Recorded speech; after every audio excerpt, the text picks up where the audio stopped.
In this video, I'm going to teach you a very quick tutorial on how to turn off, shut down, restart, or sleep the Windows 11 PC or laptop.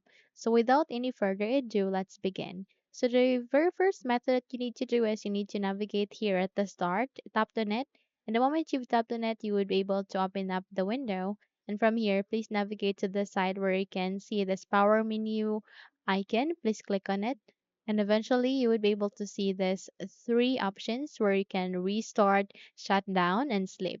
So if you would like to sleep the Windows 11 PC, just click on it and the PC stays on but uses low power. Up stay open. So when the PC wakes up, you're instantly back to where you left off. Okay? So if you would like to shut down, it will closes all apps and turns off the PC, and if you would like to click on the restart, it will close this all apps, turn off the PC, and then turn it again. Okay. So in that way, you would be able to turn off, shut down, restart, or sleep PC. Okay. Another step that you can do is here at the start, make a right click, and there you get an option where you can shut down or sign out. So click on this forward arrow key, and you would be able to see these four options where you can sign out, sleep, shut down, or restart. Okay.